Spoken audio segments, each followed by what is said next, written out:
welcome back to Daily Dose with Robert Cochran, PhD, and me, his first follower. I'm Susan Scarlett, and I, I, we've been talking about day one, and I'd like to share something that you don't know I'm going to share. I found this just now in my writing.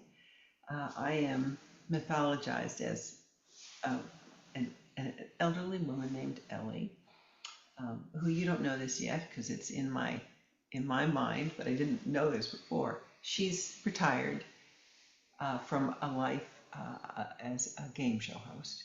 She Nice. she created the world's most popular game show called Wordplay. And she was its only host for 50 years. I She's love it. retired, and she's living in Harmony, Montana. Very That's good. where the action takes place. Well, I was searching around to find something that I had written that's going to be fitting in that story, and I couldn't find it. And Ellie's big struggle, one of Ellie's big struggles is piles of stuff, piles of paper. So I'm going through all these piles. This is a true story from this morning. And I found a letter that I wrote last December to tell people about day one, Mm, to introduce them as we're kind of doing on this day one. And I'm going to read a couple sentences that I wrote to tell our listening audience what this means to me and why. If I were asked what the day one program means to me, how I have grown from it, what I have learned, and how I have changed, I would respond that while on the day one hero's journey, I discovered my best self, the happiest, most enriched, most centered, most confident version of me. If I were asked why, I would describe the open, flexible, and welcoming nature of the program, one whose design encourages and facilitates an infinite amount of individuality. If I were asked how, I would say that as I moved through each step of the journey, I was guided, supported, and challenged by our teacher, frequently referred to as our Sherpa. Sometimes, when he and or my fellow travelers might see me struggling, they might offer to help me carry my stuff a few paces up the mountain. When that happens, they show me the power and the endless gifts of community. That's the magic of the Day One program. It makes it possible, step by step, to reach the top of mountains on our own. I wrote that. That's fantastic. To reach One the tops of paragraph. the mountains on our own, and that, in bottom line, is autonomy, right? Is self-efficacy, self-actualization. All of these considered very high level manners of being, living, the top of various, psychological measurements. To say, if we are that person, we're doing what you just described, then we're living our best life. And it can be little increments. It doesn't need to be a gigantic goal. It can be much more daily life type.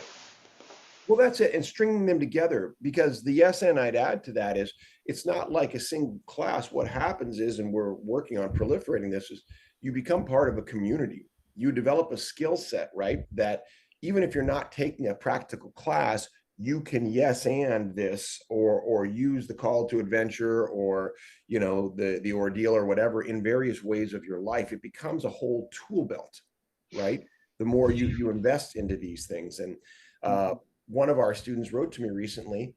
She's manifested part of her story into reality. And I won't share the details other than to say it was spectacular to see that the life she wrote became a real offer. I mean, she put in a bid with this person on a house. I'm like, she did it.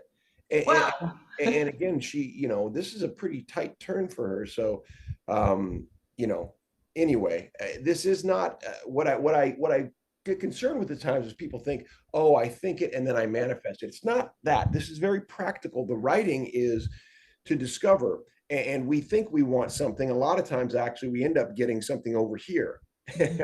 But that's as opposed to we don't know what we want, or we think we're not worth anything and we stay stuck here, right? So it's all very practical and out there by doing the steps, as you just mentioned, by saying yes and by actively going forward with wanting something, fearing something, and putting it in front of others, not just having it in your head, right? Putting it out there.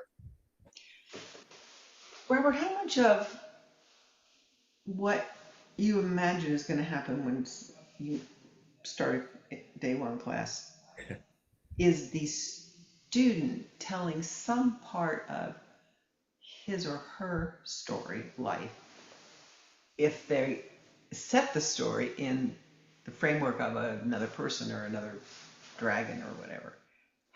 Can it be a story or does it need to be about me? That's kind of a different way of asking. It's a great lead in. Let's bring it to the next episode. Big. All right. We'll see you on the next dose.